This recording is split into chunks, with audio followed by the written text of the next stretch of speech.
Magandang hapon, update na muna tayo sa lagay na ating panahon ngayong araw ng Tuesday, September 24, 2024.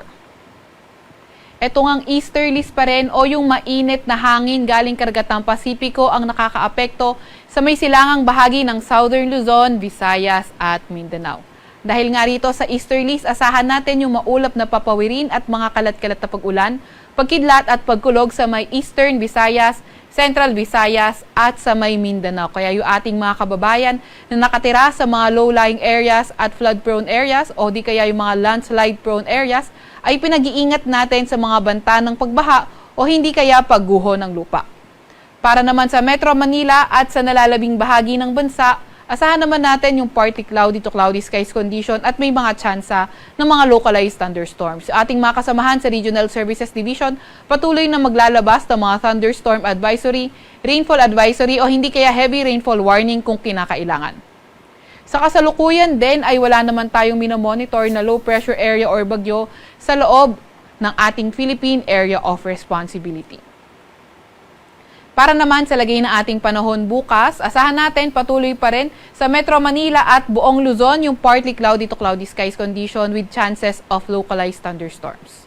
Agwat ang temperatura bukas sa Metro Manila, 26 to 33 degrees Celsius, 25 to 32 degrees Celsius sa may Lawag at Legazpi, 17 to 25 degrees Celsius sa may Baguio, 25 to 34 degrees Celsius sa Tugigaraw at sa may Tagaytay ay 24 to 31 degrees Celsius.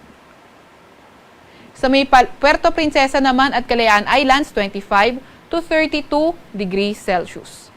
Para naman sa lagay ng panahon bukas sa may Visayas at Mindanao area, asahan na nga natin yung pagbuti ng panahon sa Visayas at Mindanao at mga tsansa na lamang ng mga localized thunderstorms lalo na tuwing hapon at gabi yung ating pagkakaingatan. Agwat ang temperatura bukas sa may Cebu, sa may Tacloban at Cagayan de Oro maglalaro mula 26 to 32 degrees Celsius.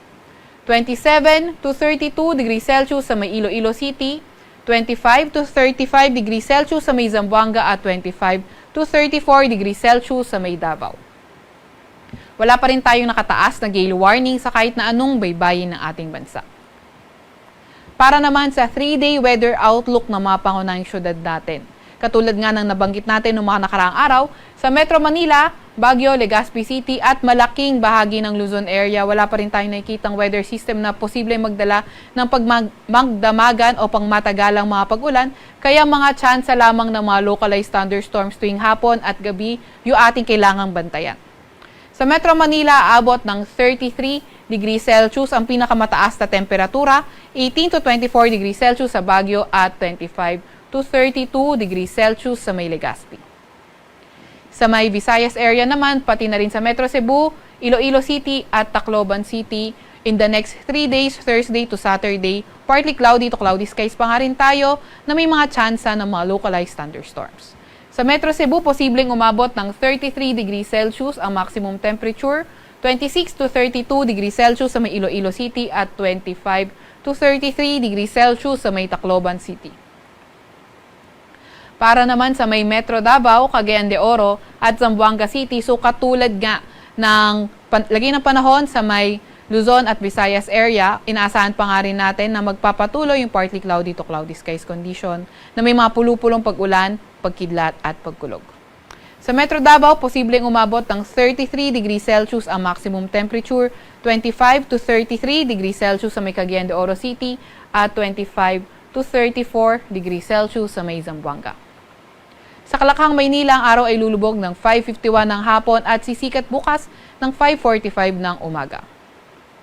Huwag magpapahuli sa update ng Pag-asa. I-follow at i-like ang aming X at Facebook account, DOST_Pag-asa. Mag-subscribe din sa aming YouTube channel, DOST-Pag-asa Weather Report. At para sa mas detalyadong impormasyon, bisitahin ang aming website, pag-asa.dost.gov.ph.